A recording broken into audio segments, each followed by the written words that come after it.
Thursday the 9th, we have another rounds, and this is full body. So we have hammer curl to front squat, leg lifts, Russian twists, static lunge with lateral raise. Hammer curl to front squat.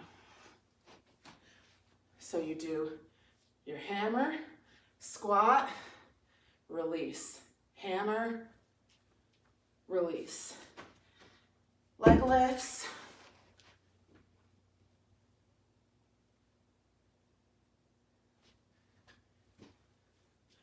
Russian twist, with or without weight. And static lunge with lateral raise. 8 per. So with this one, I did not alternate, I held it. Up to 8, switch legs, up to 8. So your lateral raise, okay? All right, hammer curl to front squat. So we've talked about squatting. This time you're adding a hammer curl, which works your biceps. So what you're gonna do, you're gonna have your dumbbells by your side, get into your squat stance.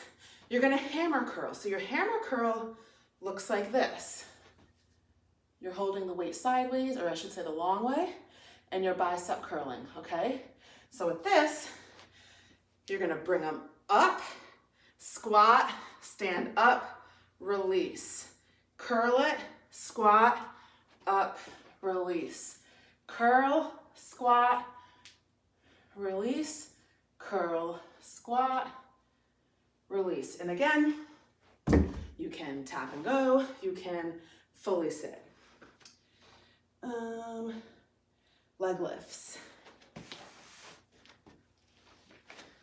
So with these, I always put my hands under my butt. Like I kind of try to, like my back is kind of arched.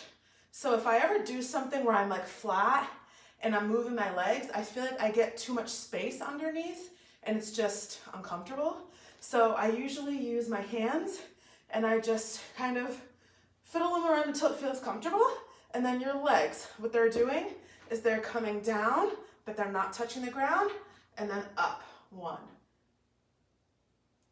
2, 3. So you want to get them as close as you can without touching, and then you kind of slingshot them back up to like a 90-degree angle.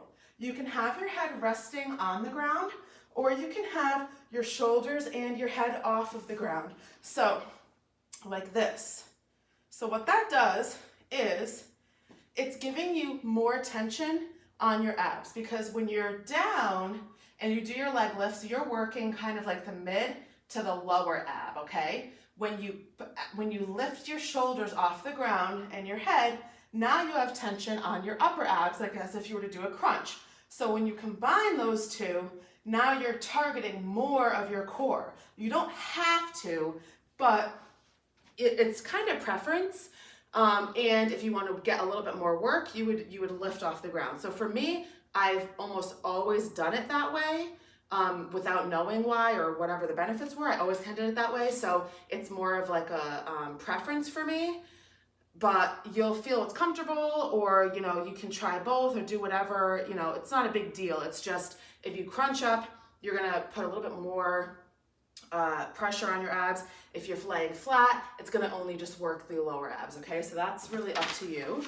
And then we have our Russian twists. This can be done in a variety of ways, with or without weight. So your typical Russian twist is going to be with weight, and it's going to be like the hardest, which is balancing on your tailbone. You're going to come this way, cross over the other way, over, over, over, over. When you do these, you want to make sure you're actually twisting and you're not just moving your arms. Sometimes people go like this, and that's working your arms, but you're not actually twisting your torso. So you have to make sure that you look where you're going, make sure that shoulder is twisting across. So your shoulders should be going like this as you twist. That's how you know that you're twisting and not just moving your arms. So you can, of course, do that with no weight. And then to make it a little easier, you can actually put your heels on the ground. So your heels go on the ground, you lean back a little bit, and it's the same motion. It's just not as difficult because you're not having to balance on your tailbone. And you can still do the ones with your heels on your feet, your heels on the ground with a weight, okay?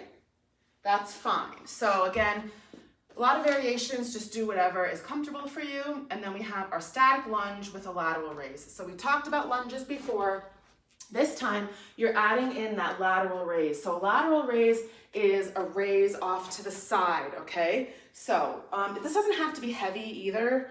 So I usually use like a lighter set for this, but so you're gonna go into a lunge, but this time it's almost like I want to say like a yoga lunge. So you're not gonna have both legs at 90 degree. Your back leg's actually gonna be straight. So like this type of lunge, or runner's lunge, maybe they call it, right? So it'd be like this, okay?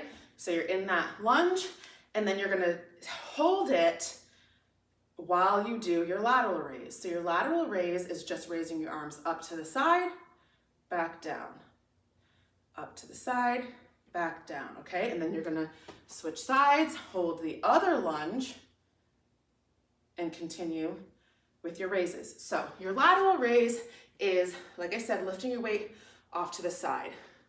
But your arms, see how mine come in front and they're not like this? You never want to just do like stiff arm off to the side, okay? You're gonna kind of have a slight bend in your elbow.